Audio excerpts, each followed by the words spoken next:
This is a HeadGum podcast. Hey there, listener. We got new merch, baby. Merchandise.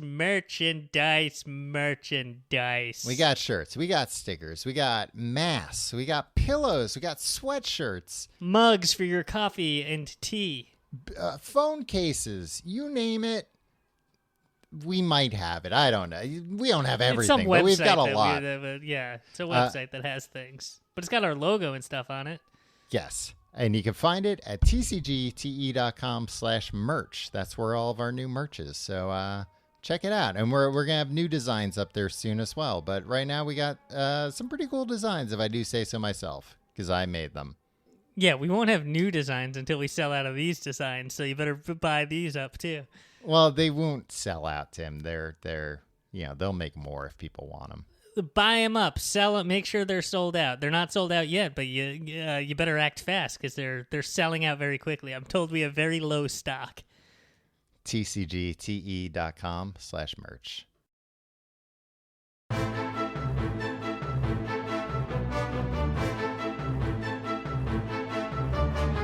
Hello and welcome to The Complete Guide to Everything, a podcast about everything. I'm one of your hosts, Tom. And I'm Tim. Tim, how are you doing this week? Tom, I am feeling jolly.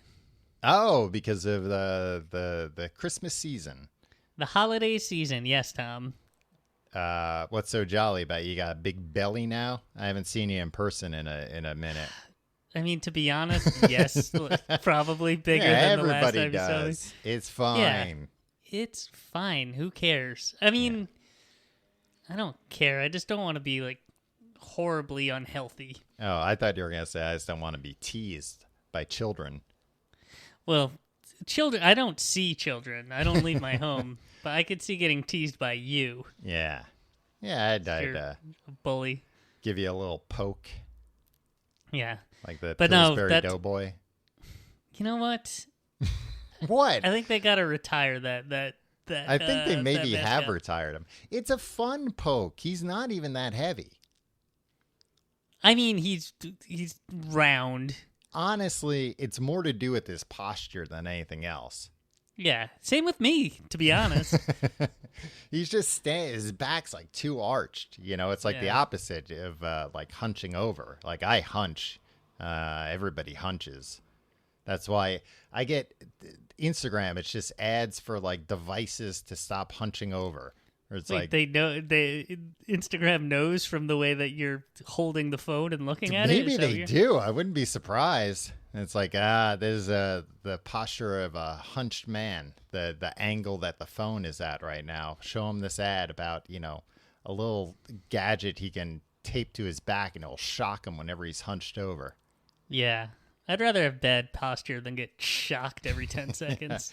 I mean, the thing with I would love to have good posture. But good posture always feels weird.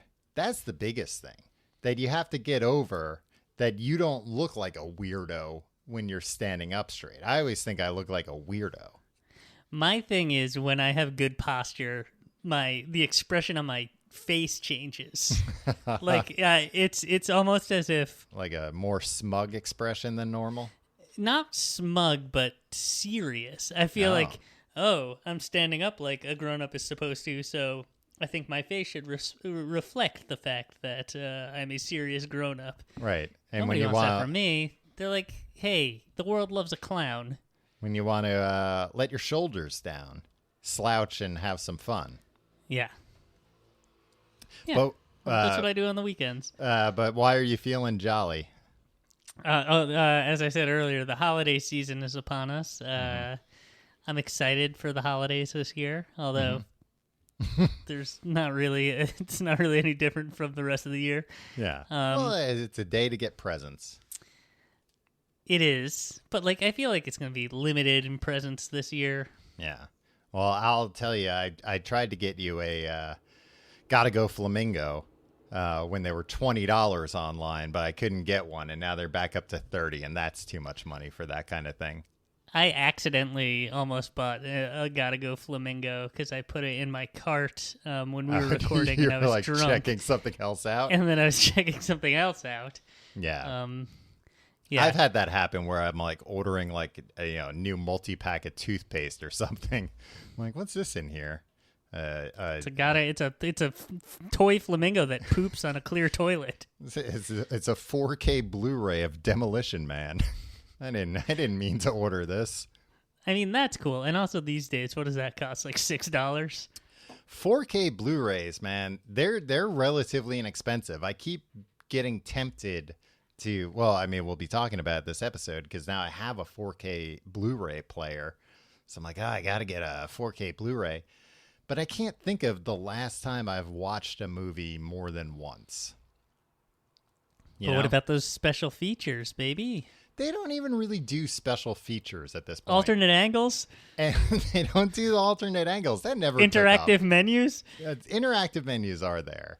Chapter markers? Those are the special features I'm in for. I think, especially because so many of the, the movies that I would want on like a 4K Blu-ray are, movies from like my childhood or whatever that I've watched a million times, like Back to the Future.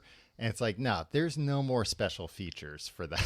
Like, they've put out every deleted scene, every behind the scenes. They've talked to everybody and interviewed them and asked them every possible question. Like, and the only thing that happens is there's always like a new, like, every 5 years they throw on another recent interview, and you're just like, Christopher Lloyd's not getting any younger. This is actually kind of just pretty depressing to watch. Right. And it's like, I don't think, any fun new stories came to Christopher Lloyd in the last 5 years about a movie he made almost 40 years ago now that he's going to share on this DVD. 35-ish years ago, I believe. Yeah.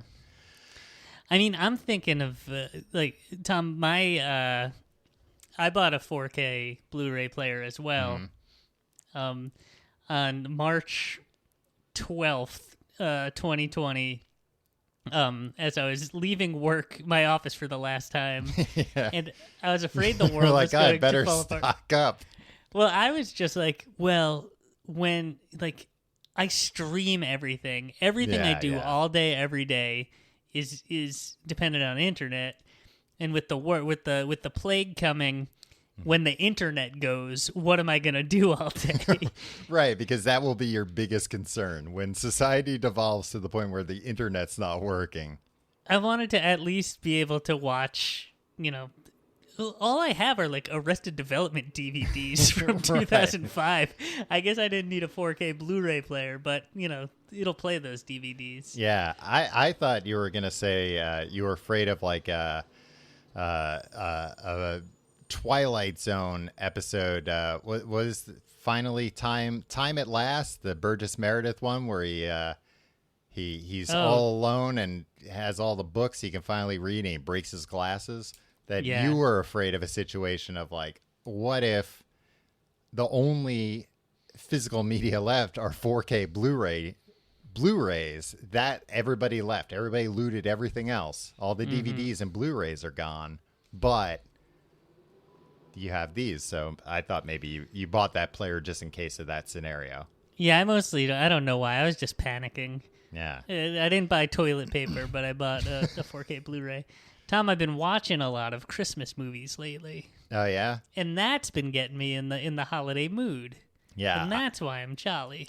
I went to Rockefeller Center last night to look at the tree. Were the Rockettes there? The Rockettes were not there. Jeremy Renner and Haley Steinfeld were there filming the new Hawkeye show for Disney+. Is that why you went? No, I honestly had no idea.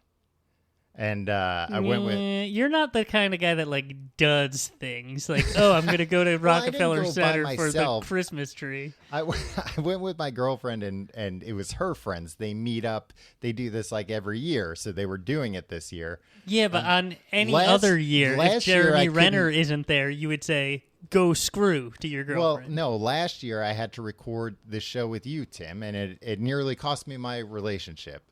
No, it's not true. But no, I just happened. I'm like, they're shooting something over there. And I thought, they're shooting the Hawkeye thing in New York. I bet that's what that is. And sure enough, it was. Did you see Jeremy Renner himself? No, I saw like a one light and a sign for craft services. Wow. Did you Yes. follow that sign and get yourself I don't know, turkey wrap? No, the last time I did that, I did get caught and yelled at for Who cares? for taking a bagel. No, because it's more fun if you don't get caught. I mean, but who cares if some PA yells at you? I don't. You don't like being yelled at. I don't like being yelled at, especially being yelled at fairly for stealing. You know what I think? The way I see it, and I would always do this during college in Manhattan. They were filming a lot, like always right around this one dorm I lived in this one year. And there were you times lived in the dorm from Sex and the City, if I recall. Yeah, I don't know any Sex and the City references. Miranda. You lived in Miranda's dorm. I lived in Miranda's dorm is the joke. So now cut out you feeding me that line. Okay, Just got leave it. I'll me do saying, that in the I edit. lived in Miranda's dorm. But there I'll were put in times some where space for laughs there, too, so people don't miss the next thing you say. standing ovation, Tom. And well, people aren't Like- going to give you a standing ovation, but they might be physically... Your money or your life. Hold on, I'm thinking, right? Then people laugh for like 15 minutes. Yes, that's... whose joke is that? Jack Benny, Yeah. because he was playing. He played a tightwad, Tom. Right. And everybody who was alive in the 50s likes to tell you about how that was the funniest thing that ever happened. And then you were just like, man, life was depressing in the 1950s. Yeah, I mean, it's a good joke, but yeah. I but they were like- frequently and heard that people were People like... laughed for a month straight, and they closed the schools and declared a national holiday because people were too busy laughing. There's a Jack Benny's joke. Yeah, President Eisenhower himself didn't leave the White House residence because he was incapacitated from laughing too hard. He was too busy laughing. He couldn't meet with any foreign dignitaries. Jack Benny. Anyway, I would get held at the door of my dorm when I was trying to leave and go to class, and they'd be like, "Oh, they're filming. You can't leave." Yeah, I was a prisoner in my own home, Tom. right. No, I have no problem walking through a set. If it's a show that I like, I'll give them like a little leeway, but otherwise, I don't mind getting yelled at. And if I genuinely have somewhere to be, if I don't have anywhere to be, sure, I'll hang out for a minute. But when I do, and then somebody's yelling at me for not listening to them, then I don't mind getting yelled at. Yeah. I've never. Yeah, so I would. I've never done that and then seen a craft service table because that would be perfect. Oh, that was the thing. I would always pass the craft service table after that, so I'd always help myself to a coffee and a Danish, my friend. Yeah, I would get bagels. Yeah. Pretty sweet. Pretty cool deal living in New York City. Hey, that's what happens when you're in the heart of it all. You get to visit film sets and take food. Living in New York City in 2001. It was pretty cool, Tom. Anyway, you ever see the movie Jingle All the Way? No, I don't think I've ever actually like sat down and watched it. This is one of the films that I watch. We've been watching like a movie a night, Tom. We're Wow. getting so in the holiday spirit. Jingle All the Way deserves to be a holiday classic. I think in some people's book it is. I think it's unfairly maligned as as too goofy. Yeah. I think it might be because Conan O'Brien in the 90s there was a big joke, right, when they'd have the fake Arnold Schwarzenegger come on and he would always talk about Jingle All the Way. Tom, this movie is legitimately hilarious. Sinbad's in it. Uh-huh. Phil Hartman's in it. Sinbad's in poor health right now, I think. So Yeah. keep him in your thoughts. Sinbad is hysterical in this movie, Tom. Yeah. It's weird because it's very much a kid's movie in that, like, it's like even more of a kid's movie than Home Alone It's like just like junkier. It's a level junkier than that. Like a level more like Disney Channel instead of like Disney theatrical movie. You know? Yeah. But at one point, Sinbad, there's a crowd. The premise of the movie is that there's a hot toy that all the parents are trying to get on Christmas Eve, and everybody's storming a toy store, and Sinbad falls down and he gets like trampled by all these people, and he starts yelling, "Rodney King, Rodney King." Yeah, it's a weird joke. Yeah, just a reference to a recent event at the time. Yeah, and in the IMDb trivia, turns out he improvised that line. Wow. Wasn't in the original script for Jingle All the Way. Yeah, now, did he get writing credit for that? The co-writing? Think so. Wow. Well, that's ridiculous. Anyway, I'd be interested, Tom. I think you should watch Jingle All the Way and let me know what you think. Okay. You're not going to do it, are you?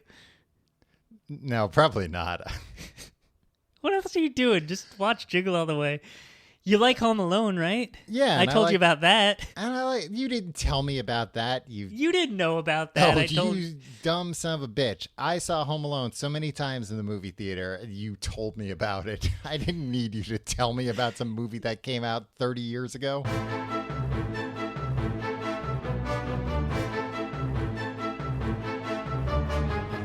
All right, Tim, this week we're talking about something I heard earlier when I proposed this topic to you, Tim, that you had literally no idea what I was talking about.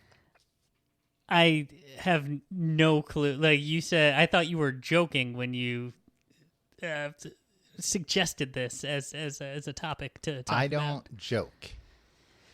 Yeah, we know. You're not good at it. You've tried in the past, and it hasn't worked out well, so you stopped.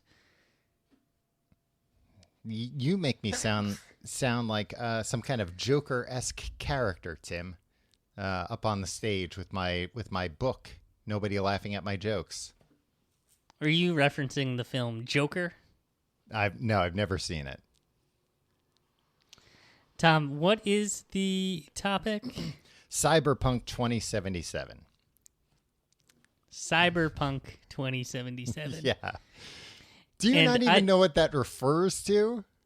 I assume the year 2077. Okay, you got half of it right. Cyberpunk, some sort of internet punk rocker. You're not too far off, actually, in a way. Why? All right, here's the thing. Uh-huh. You said I want to do the episode about Cyberpunk 2077. Yes. And I said, okay, just so you know, I have literally no idea what that is. Uh-huh. And then you wrote, it's a game, Grandpa. Mm-hmm. Yeah. It's fine, Tom. I'm not saying, look, both of us are pushing 40 years old. Mm-hmm. So I'm not here saying, look, you're 40 years old and all you care about is video games. You're a loser, because I don't think that's true. I think that's what some people say to right. be edgy. But yeah, and I think on the other side of it, look, I'm just not into video games, right? And I think it's acceptable for an adult who isn't interested in something not to know about a new game that comes out. Well, Jesus, Tim, if I knew me teasing you was going to cause you all this heartache. God. Tom, I've asked it was a little simple many ribbing. times throughout the decades we've been friends for you to just stop teasing me constantly. Well, you make it easy. You make it easy and you make it fun, if I'm being honest with you. Tim, it's a video game. Classic Tom episode, ladies and gentlemen. Classic Tom episode. I thought maybe you had heard of it just because, it's got like a tremendous marketing budget. So yeah, but where would I see that marketing? Billboards? I don't read Game Cube magazine. What was the game magazine? Game Pro magazine. Game Pro magazine. Yeah, Tim. Well, I'll tell you what. They might have even had ads in Rolling Stone. Wow. Yeah, that's how big of a game this is, Tim. It had 8 million pre-orders. Okay. Is that a lot for a video game? Yeah, I mean, for something that's $60, at least, not including, I think the collector's edition was $250. I don't know. Collector's edition of a video game. It came with a statue for your home. Did you get the collector's edition? No, I didn't get the collector's Okay, edition. A statue for your home, and like I think a book, and some other little knickknacks, little doodads. Maybe even some digital items. So it comes with toys. Yeah. But I'm saying, $60 a pop, 8 million. That's roughly $500 million just in pre-orders. Yeah, no, I'm glad that they're making a lot of money off of it. My question was more like, I have no idea what a successful video game does. Like, if you told me, like, no, the last, Halo game had 15 million pre-orders, I wouldn't know if that was good or bad either. But I guess that would be really good. Yeah. I mean, I think, it's like movies where it all depends on the budget. You can make a small indie game and sell 100,000 copies, and that could be huge if you have a one-person team. Right, but I also I'm not I don't care about profit. Again, I care about the like it's standing in popular culture when I ask that kind of thing. Well, yeah. So much like movies, this is a very big budget game. So 8 million is very impressive, but also, they were looking for that type of. I think this exceeded their expectations a bit. But if the game sold like 1 million copies, they'd be in trouble. It would lose money. Where that wouldn't be the case for a smaller game. All right, one more question. Yes, and then we can wrap up the episode. I saw in your Instagram story, and looking back, I think it was about this. You got a video game, and you thanked someone for the video game? I thanked them. They gave it to me for free. Why'd they give it to you? Because I told them that I would trick you into doing an episode about it. Is that true? Yeah, it's true. Did you tell the game company that we would do an episode? Yeah. The game said, in exchange for a free episode? Please, give me the game early. And I promise you, I'll find a way to trick Tim into doing an episode. No, about without it. the tricking. Did you trick me into it? No. I got a free copy of it a little early for being an online influencer, Tim. I influence people. Why? Just because you're verified on Twitter? Yeah, I'm sure that's part of it. But probably my personality is probably most of it. What? Did you have to apply for this status with them? I had to click a button on a site that I'm already a member of. How did you sign up for the site? By signing up and linking my social media and proving that I'm an influencer. What other information did you have to give them to prove that you're an influencer? What do you mean? What else would I have to do other than that? You didn't have to be like, oh, I have a podcast. Well, that's part of what I linked to. Yeah. You linked to the podcast. Yeah, that's what I'm asking. Yeah. Well, that's not social media. Yeah, it is. Podcast is social media. No, it's not. But all right. So what did you link to? Your Twitter, your Instagram, this podcast? Yes. What else? I think that was probably it. Huh. Yeah. You got a free video game out of it. Yeah. And is this also how you get all those downloads of free first run movies? No, that's I know a pilot that gets them on the on the planes. They have the movies playing on the planes, and my pilot friend he slips me a copy of those. But anyway, this was a game I had already pre-ordered long time, like a year ago. But then they did. However, and you'll see that does not necessarily influence my opinion. of the greatest game that I've ever played in my life. No, but so anyway, I guess like a quick background on this game. You're familiar with The Witcher, right? The Netflix series. I've heard. I haven't seen any of it. So that's based on, I guess technically if you go, it's based on a book, a series of books. But those series of books became video games, three different Witcher video games. And those video games became huge, kind of at least video game cultural phenomenons. And it's this company, CD Projekt Red, based in Poland. They made those games. They made this new game, Cyberpunk 2077, is the first non-Witcher game they've made. So there was a lot of hype around it because of that, because they are known as a very a very good development studio that's also like very consumer focused.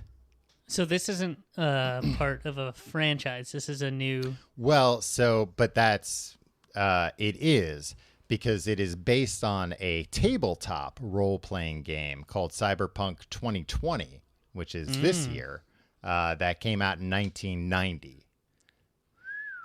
There was a Cyberpunk tabletop role-playing game in 1988, but 2 years later, it kind of like a revised version came out called Cyberpunk 2020, and that was like the definitive version.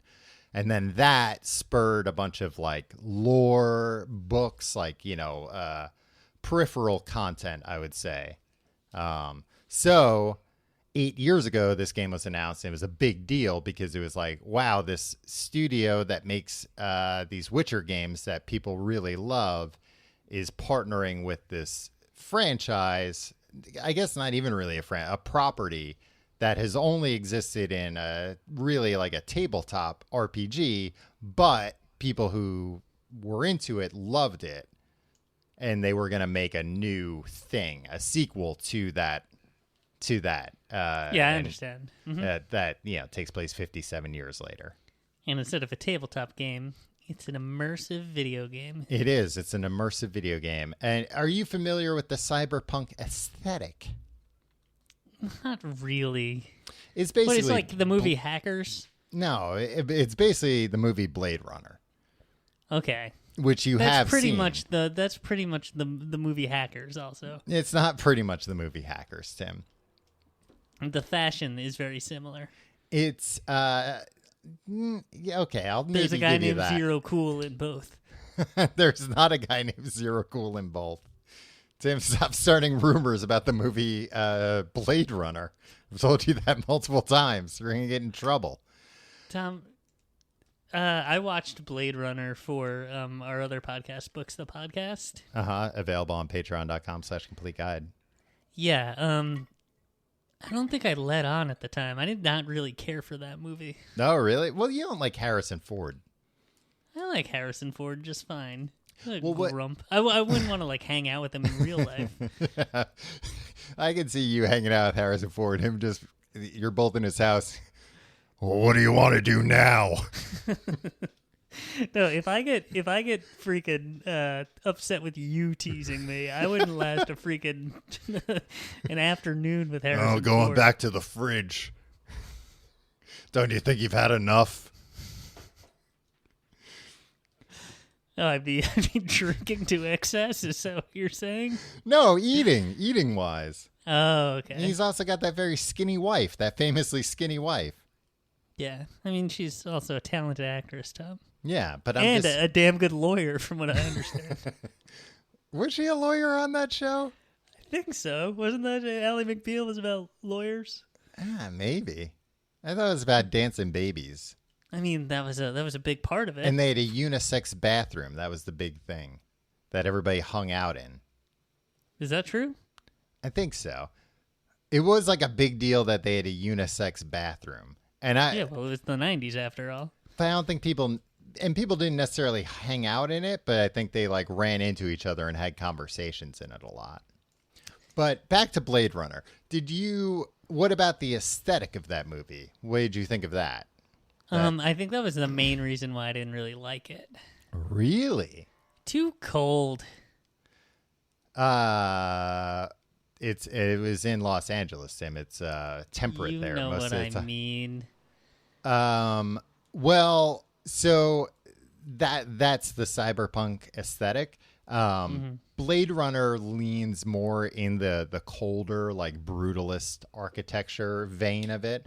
But basically cyberpunk is like, what did people in the 80s, not everybody obviously, but people in the 80s think the future was going to look like? Like, take the 80s and then put that into an alternate timeline of like where that style more or less stayed the same. What would the future look like? And it's a dark future. That's another, part of cyberpunk, that it's dark, and usually focuses on, like cybernetic enhancements, the melding of person and machine. So people with, different types of implants, maybe they're tied into they're part computer themselves, perhaps even. And that like mega. How does that happen? A baby's born and a doctor's like, now I'm going to install a computer. No, you do it once you're fully grown. Once you can provide consent for yourself to have these things happen. Tom, if Apple made augmented reality lenses that could be surgically installed onto your eyeballs, would you get them installed? Not if they like announce them tomorrow, because it would be like, well, nobody's really done anything close to this yet. Yeah, but in a year from now? In a year from now, yeah, sure, why not? Cool. I trust them. They've never led me wrong before. Apple. Yeah. Corporation. I guess they haven't led me wrong, but sometimes my phone stops working for days at a time. Yeah, so sometimes your eyes would stop working. Yeah. Close them. Or force restart them. Well, and that's part of what, these ideas, because in Cyberpunk, usually, and especially in Cyberpunk 2077, things aren't perfect. People get these augments done to them, but that doesn't necessarily mean this technology has been perfected and it is without flaws. Right. And people go to different extremes. Some people in this game, some characters, they're basically cyborgs at this point, or they've had, like the top part of their head removed and replaced with something. And then some people are like, nah, just put like, maybe you can put my credit card in my hand or something so I don't have to take it out of my wallet. That would make my life a lot easier. If you had to augment your body, or if you had the opportunity to augment your body the way that people do in Cyberpunk 2077, what would you do? I would give myself a huge fucking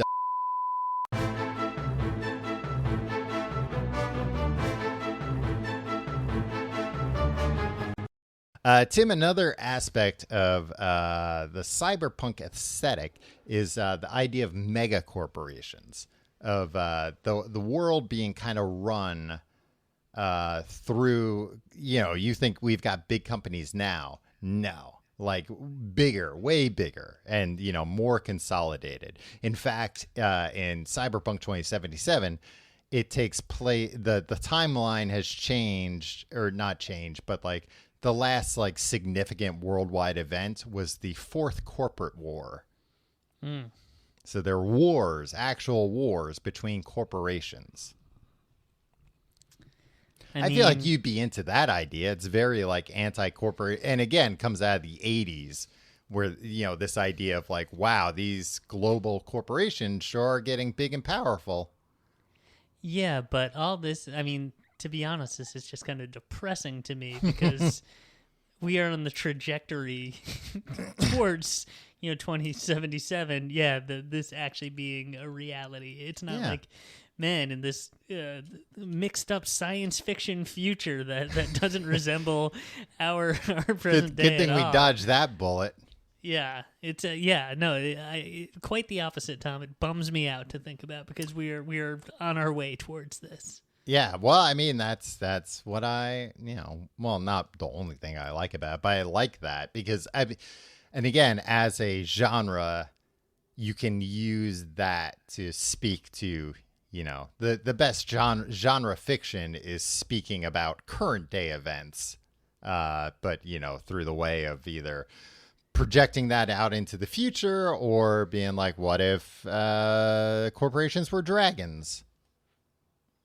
Wait, corporations are dragons? That has nothing to do with this, but I'm saying, other genre fiction can do that. Yeah.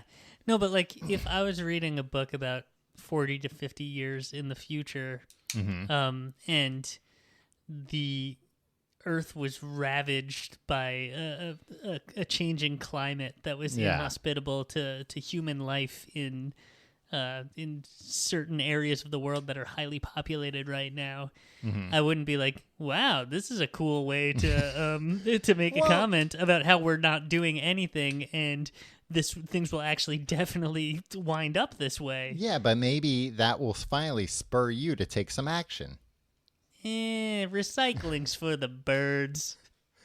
So you don't like any kind of art that is not happy and cheery. No, I'm not saying that. I just don't. When it comes to, I'm not a big fan of dystopian future. Stuff. Okay. I mean, that like another aspect to, especially like the world this game takes place in, is the idea that human life has been cheapened. Similar to something like a RoboCop. How human life is kind of cheap in that movie. That's also the case in this, but also people have kind of people with money at least have kind of escaped death because of all these advancements in cybernetics and whatnot. One of the things in the game is there's this I believe it's essentially a company called Trauma Team, and you have a membership, a Trauma Team membership, and there are different plans, like silver, gold, platinum. And basically this is the replacement for healthcare. So if you are like a Trauma Team Platinum member and say you got like attacked by a gang or something like that, a hella something or other, like a futuristic helicopter type thing, flying car thing, would like come down, guys with guns would like come out and, stop whatever's happening to you, load you on that helicarrier and like fly you off to a hospital and like save your life. And they would, if you're a platinum member, guaranteed we'll be there within 90 seconds. Like we're monitoring your health through an implant at all times. And if we see you're in trouble, a team is dispatched right away. Now, if you're a silver member, well, it might take 10 minutes, but we'll get out there and we might not send as many people. So you're saying if, even if there was something that was, a major threat to the health of millions of people, and you were either rich or politically connected enough, right, they would come and get you in like a helicopter and whisk you off and give you treatment that nobody else has access to. Oh yeah, like so like say you were in a car crash or something and there were 4 people in the car, they would take you and leave everybody else behind because if they weren't platinum members or whatever. Right. And if you were like if there was some sort of global pandemic and you were and you were infected with the virus, you would be able to get treatment just by dint of, who you are and who you know and how much money you have that other people don't have access to. You'd be taken to the best hospital possible. And given experimental treatments that aren't available to the public. Yeah. Monitored 24 hours like a day. Really interesting future. There's also is that on the website on cyberpunk.net that I'm looking at right now? Oh, that's nice that they got the .net name in there. I mean, that's the cyberpunk aesthetic, right? 100%. .net is cyberpunk. Yeah. One of the missions is steal the implant that grants eternal life. So it's not magical. Right. It's so that It's know, a prototype. It's like a product that's offered though. Yes. It's a prototype product. That's what the game is ultimately about. That's your ultimate mission. Yeah, and it will grant you immortality, basically. I'm not far enough into the game to know what that looks like or whatever, or how it works. But yeah, that's the ultimate thing. I guess it's like secretive too, because obviously if people knew, oh, there's an implant that will make you immortal, well, everybody be clamoring for it. Mm-hmm. One thing that I wouldn't like to be immortal, Tom. I don't want to die, but well, I don't. So how do you square that, Tim? I don't know. This is the tension in my life. Yeah, I mean, I don't think I'd like to be immortal, but I'd like to decide when I die, maybe. Yeah, like I don't want to die, but like. But that's how this. If you ask me when I'm 105, what I think about the matter. Right. But this is kind of the perfect thing because, like, yeah, you don't want a magic spell cast on you or be a vampire, and then it's like, well, no, you're just always alive no matter what. But this, an implant, I'm sure you could just be like, flip the off switch. It's got a big light switch on the outside of it, Nice. Which honestly, it makes it very tough to live with because you're constantly worried about that. You're always like holding your hands over it, trying to protect it. Like, I don't want anybody's put and you put some tape on it, hoping nobody's going to flip it. When like around a boiler, when there's like a switch. Yeah, don't turn this off. It controls. Yeah, and they put like a piece of metal around it so you can't just bump into it and accidentally turn it off. You could get that. That could be one of the cyber implants that you get. Just a piece of metal wrapped around your immortality switch. Sheet metal, yeah. Yeah, you can just go to a local high school metal shop and ask them to bend some sheet metal to put around your I'm a DIY guy, Tom. Yeah. This game's also got a lot of, not a lot, but it's got some celebrity involvement, Tim. First and foremost, Mr. Keanu Reeves. Really? Maybe you've heard of him? Jonathan Wick himself? Jonathan Wick, Johnny Mnemonic, which takes place in a cyberpunk future. Ted Theodore Logan. Yeah, I read something recently where, like, I forget the number, but it's something like a dozen movies, like more movies than not. Keanu Reeves' character's name is John in it. Yeah, makes you think. Well, he plays a lot of everyman, even though he is obviously not an any man. He's Keanu Reeves. He's better than all of us. That was people's problem with Jingle All the Way, Tom. That Arnold Schwarzenegger is this Austrian muscle man, and he's playing some put-upon suburban dad schlub who's just trying to get his son a Christmas toy, and nobody ever acknowledges it. Yeah. But I think his physique is key to the climactic scene of the movie, and I won't spoil it for you because I know you're going to watch it. Okay. Well, I mean, that's also what happens in True Lies. He's supposed to, like, work at a computer company or whatever, and his job's so boring that his wife has an affair. Yeah, but that's all a front, right? Because he really has an exciting life in the movie. But I'm saying at the same time, he's gigantic. That it's also like, well, Jamie Lee Curtis, don't you also notice that your husband spends 4 hours a day in the gym to maintain that kind of physique? I think. What are you saying? Jamie Lee Curtis isn't smart? I think she just wasn't, paying enough attention in that movie, at least. Mm-hmm. She must be smart. She's, she found that yogurt that'll keep you regular. And if that's not all yogurt now. I feel like they just put those probiotics in every yogurt now. You think it's even probiotics? You think it's just, like X-Lax they put in yogurt? No, because I think it promotes regular all over. Yeah. All right. Yeah, I feel like in the 80s and 90s, it was like a big running joke of like, man, Arnold Schwarzenegger keeps doing these comedies, and what an idiot because he's not a comedian. I don't think I've seen an Arnold Schwarzenegger comedy that I don't think is a very funny movie. Yeah, that, and in the 80s and 90s, what 50% of the comedies that I watched and enjoyed were Arnold Schwarzenegger movies. It's like, yeah, he was in most of the comedies. So yeah, jokes on us for living in a society. Well, where and they especially casting. like family-friendly comedies, Mm-hmm. right?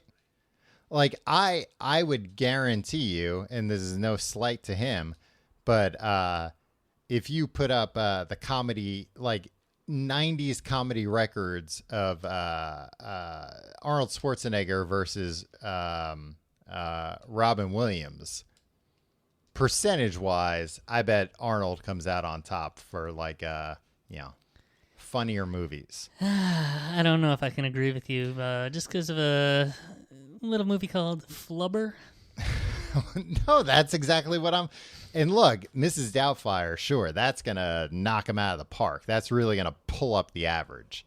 But I'm just saying, like, Robin Williams was in some clunkers. Although I really want to rewatch Bicentennial Man. I don't think you do. I think, I yeah, don't you think know you what? need to. I'm gonna do a double feature. Jingle All the Way, Bicentennial Man. Bicentennial Man. I remember as like a kid seeing that movie, and it kind of fucked me up. That's Cyberpunk right there. Oh, 100%. Like he's a robot that eventually becomes a full-blown man and then goes to like court to establish his like personhood. Oh, really? Yeah, because he's fallen in love with the little girl that he was bought to like take care of, but now she's a full-grown now she's a full-grown woman, so it's fine, but it's still kind of weird. No, it's still weird if you've known. It's legally fine. It's morally. It's not legally fine for a robot to marry a human of any age. Tim, you're not going to fit in at all in this cyberpunk future. I've got bad news for you. So what does Keanu Reeves do in this game? He plays Johnny Silverhand, another John. Is the silver hand a gun that has been no, it's a robot hand. Oh. Johnny Silverhand was in a band called Samurai in 2020, but he died. And Johnny Silverhand was a big like fuck the corporations type guy. He dies. Somehow he winds up inside your head. I haven't gotten to this point in the game yet, but he winds up inside your head as like an implant. But you see him like augmented reality style, and he's talking to you a lot. This game has also a ton of. It has. I was looking this up. 466 hours of voiceover. Is that a lot for a video game? Yeah, it has the word count for like the script is 590,480 words. How much is a book? The average book is probably between 80 and 120,000 words. Oh, okay. And the example, like 5 books. Yeah, the example I have here is the Lord of the Rings, including The Hobbit, is 576,000 words. So it's more than all 4 of those books put together. And those are big-ass books. Please don't curse. If you know what I mean. But in this game, they got the band refused to play Samurai, Johnny Silverhand's band, and record a bunch of music as Samurai. Oh, that's cool. That is one of the cool things they did. They got like a few different artists. They got Grimes and Run the Jewels and A$AP Rocky. But in the game, they are not them. You know, they're given like a different identity. It's like when Pearl Jam played the band Citizen Dick in Cameron Crowe's Singles. Exactly. It's just like that. Or it's like when Garth Brooks played Chris Gaines. Right. I think that's actually where they got the idea, to be honest with you. I know most good art is inspired by Chris Gaines. Also, in this future, speaking of music, and there's like a ton of music in this. The score is 7.5 hours long. The soundtrack is 10 hours long. 150 songs. And like those songs, I think in a lot of places it's like playing in stores and stuff. Like it's not, they're, just playing like, all the time or whatever. But in 2077, Tim, I want to know your thoughts on this. Jazz is the new classical. I mean, I guess that makes sense. So, like, rich, sophisticated people listen to jazz. I mean, rich, sophisticated people listen to jazz in 2020. It's true. But I was wondering, I was like, what happened here? The guy from, oh, God damn it, I can't remember anything. What was that movie with Ryan Gosling where he's real into jazz? L.A. La La Land? La La Land. Oh, I thought it was L.A. Land this whole time. No, it's La La Land. But I was like, oh, who's in charge here? Ryan Gosling from La La Land? Because he liked jazz. He was real into jazz. What I don't, where this doesn't track for me is that classical music is so precisely written and like performed. Right, the opposite of jazz. Good jazz. Yeah, jazz is all about kind of improvisation at heart. Yeah. So it's just like, you're passing down these charts. I don't know, maybe. What kind of charts? Oh, like the music charts? Yeah. Okay. I mean, they're listening to it recorded.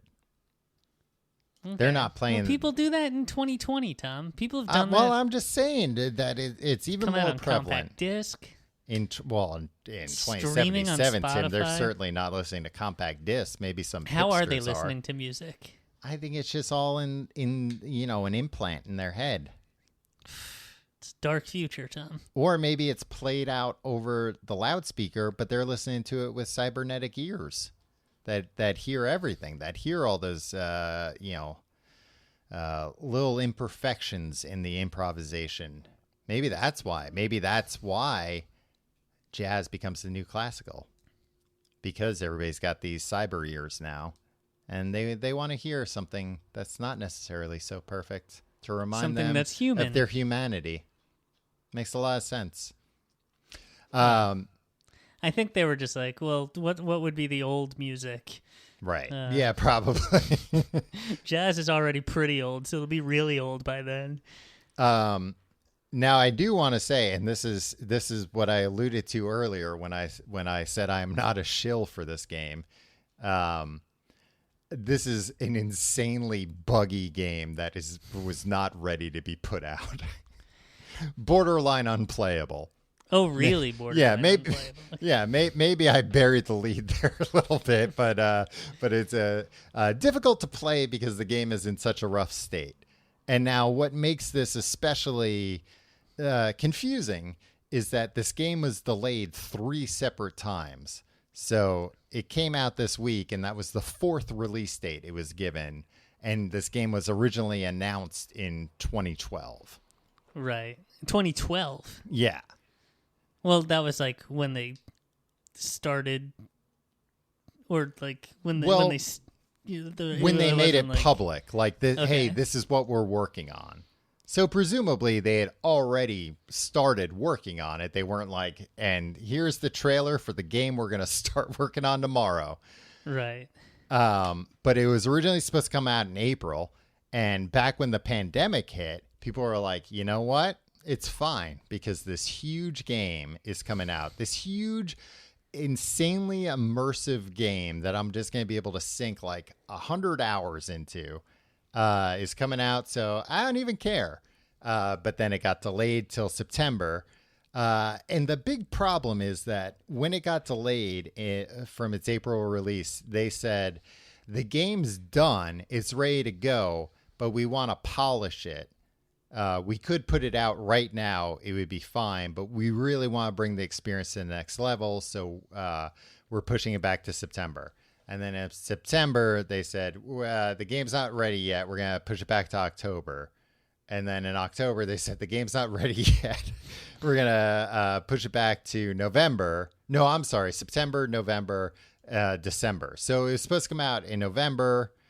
And then November, they were like, the game's great. Guys, it's so great. It's really good. But we really, really just want to make sure it's perfect. So we're going to spend a little more time. And also this company said that they were like very against. Are you familiar with the fact that within the games industry, there's this idea of crunch? No. It's horrible. It's this horrible like culture around making games that in the final months of making the game, everybody essentially has to work like 90 to 120 hours a week. Oh, I have heard this. Like, yeah, not well compensated. No, yeah. not given overtime or anything like that. That's just like an accepted thing of like, well, right before the game comes out, everybody's gonna have to work all the time to get to the finish line. And they said like a year ago, we are not going to do that to our developers. We're not that type of company. And then they were like, well, like, yeah, guess what? We're going to have to do that. And even though we're making our employees work 6 days a week, which by that point, they had already been working 6 days a week for a while. The game still had to be delayed 3 times, and then when it came out, it is borderline unplayable. It's so buggy. Now, this will receive updates, right? Yeah, exactly. It'll receive updates, but at the same time, it's like, oh, cool, updates. So that means even though the game's out, these people still have to work 6 days a week. Yeah. That's why they under even more pressure, under probably like people attacking them online for the game being in this state. I mean, it's also, I think it's hard to make a video game. It's very hard, and especially during a pandemic when presumably a lot of this work's being done remotely. Yeah, where are they located? Poland. Okay. And especially when it's this massive of a game, full of this many choices and little places. And also this game was essentially released on 9 different platforms at once because of all the different, Xboxes and PlayStations. Nintendo, Super Nintendo, Sega Genesis. Well, you joke, but the thing is, now last generation, there was Xbox One S, Xbox X. Now there is also Xbox Series S and Xbox Series X. PlayStation 4, PlayStation 4 Pro, PlayStation 5, PC, Stadia, which is Google's streaming thing. I think that's all of them. But it's like a lot of different platforms. And the thing is, essentially at this point, if you have a super expensive computer, like multi-$1,000 computer rig, the game's like unbelievably beautiful, but still buggy, but looks amazing. If you have a base PS4 or Xbox, which is by far what the vast majority of people playing this game have, it looks like garbage. It looks like really bad, just like super low resolution, really muddy. The frame rate's terrible. So it's like very choppy. And bugs happen. I'm not an idiot, Tom. I know what frame rate is. And there have been I guess like one. Also, they've had so much time to work on this game. There have been well,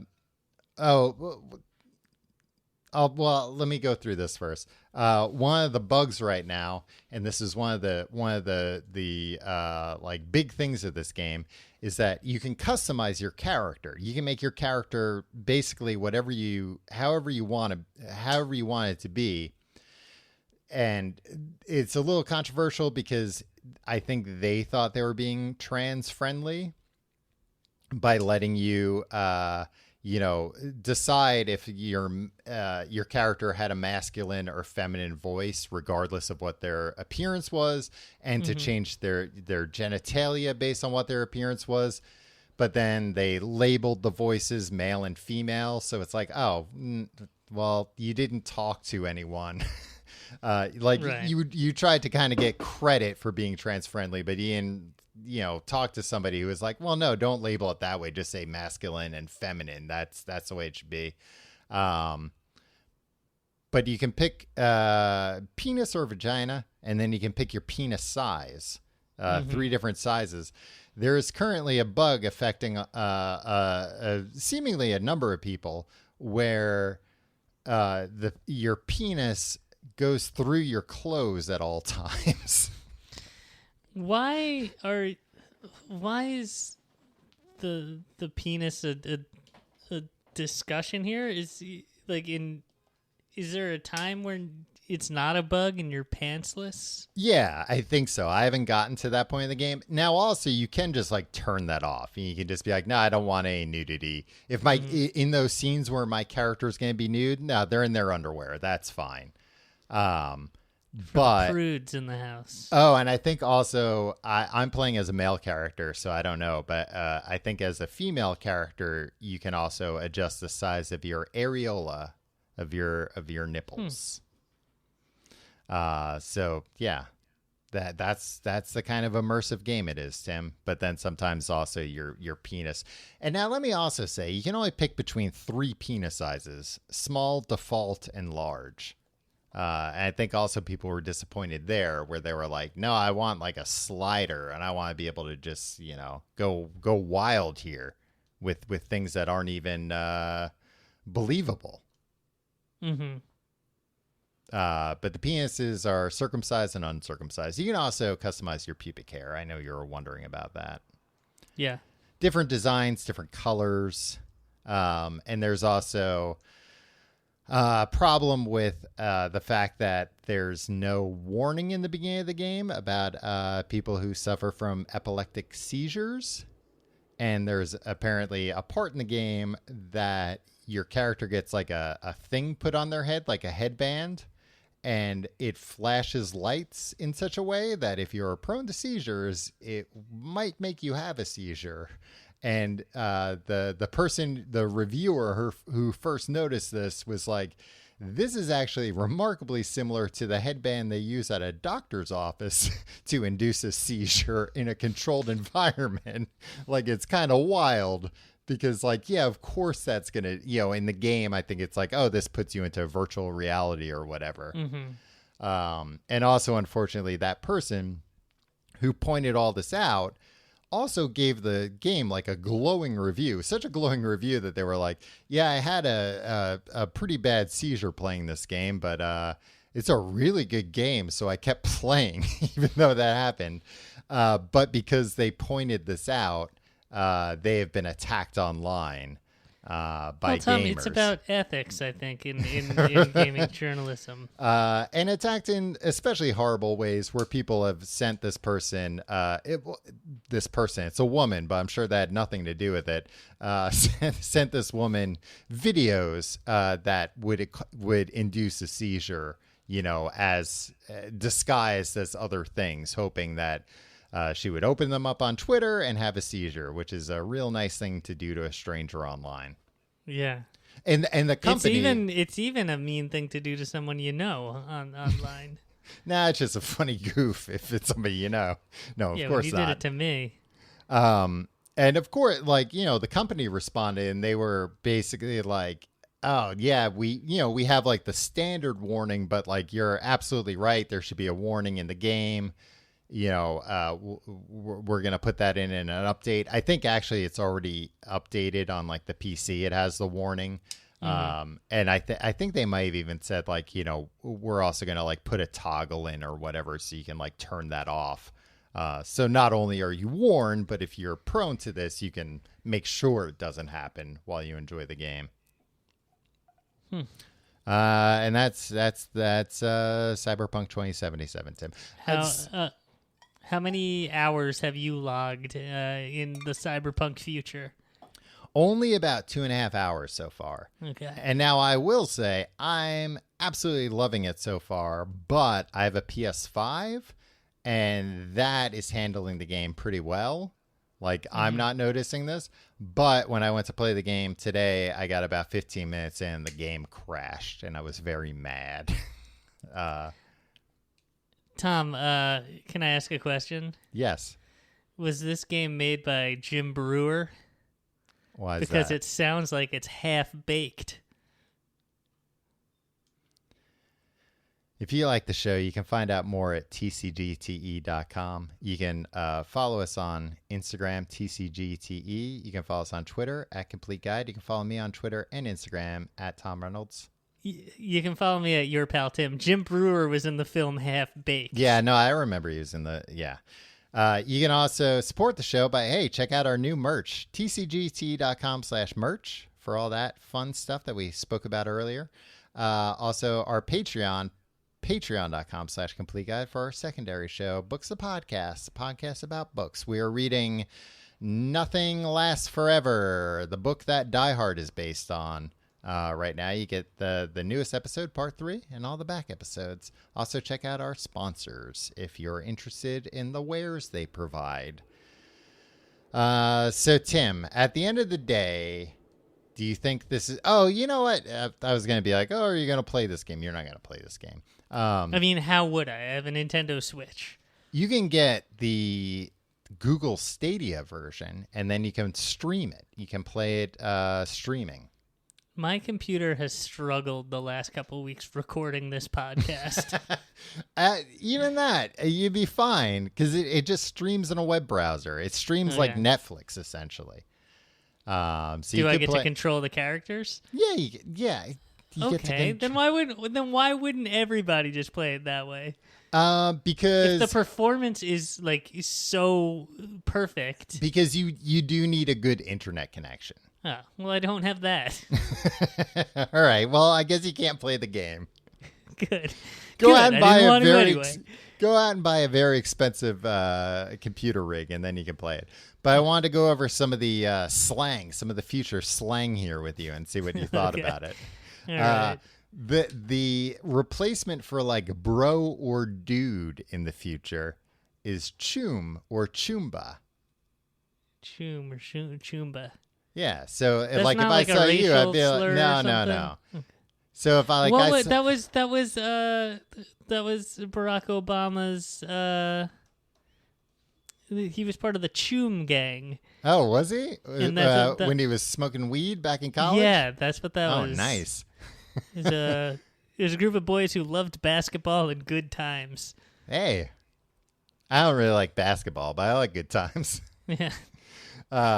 So, if I saw you on the street in the future, I'd be like, "Hey, what's going on, Chumba?" Okay. Yeah, I wouldn't ever say that to anybody. Well, you think it sounds like Goomba. Oh yeah, maybe. Yeah, but it's not Chumba. To me, is Italian American. They call money eddies. Eddies? Yeah, it's short for euro dollars, so EDs, eddies. I'd be like, you son of a bitch, you owe me 10 eddies.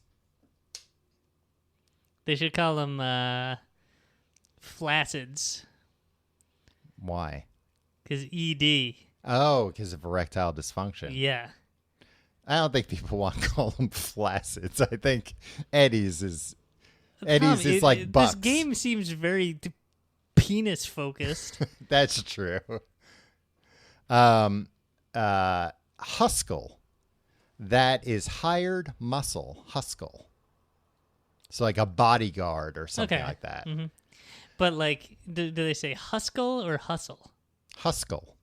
So it's like you can't get to that guy. He's got hustle all around him. It's like if Popeye was creating that word. Yeah. Well, muscle. Popeye. I didn't mention Popeye's in the game. Oh man! If Popeye, if Cyberpunk aesthetic was Popeye, I'd be call me Zero Cool. The slang for girlfriend boyfriend is input output. I don't like that. If somebody thinks something's cool, they say it's Nova. It's Nova? Yeah. That's not going to catch on. That's not going to be what really happens in 2077. There are these things in the game called brain dances, which is basically, it's kind of like that movie, whatchamacallit, End of Days. I think it's End of Days I'm thinking of, where you can record your memories and your emotions. You're thinking of the movie Strange Days. Strange Days. Yeah. I'm on an Arnold Schwarzenegger kick, and he's End of Days. Right. Strange Days. And then other people can play them back, and that's like a big form of like entertainment. But if one's really good, you say it has real feel, which is what we say now about good weather forecasting technology. I mean, I don't think it's good weather forecast. I think it's. Well, you can say it's 50 degrees, but the real feel is 45 because it's kind of dry or it's damp and windy or whatever. That doesn't make any sense. It were. You would be the guy in the future, like somebody would be like, "Well, this brain dance is very real feel," and you'd be like, "No, it's not. They're all real feel. They're playing back emotions and memories to your cerebral cortex. Real feel doesn't make any sense." And people would be like, I'm telling right God. now that real feel doesn't make any sense. I am that guy. I'm very much the guy you claim I am. Yeah, well, you'd get some kind of like a cybernetic wet blanket installed in you in the future. You gotta stop teasing me so much, Tom. Or else what? Everyone will be sorry? Is that what you're going to say? Oh, it's not what I don't like this episode. I hate these Tom episodes. We'll see you next week for another new Tom episode.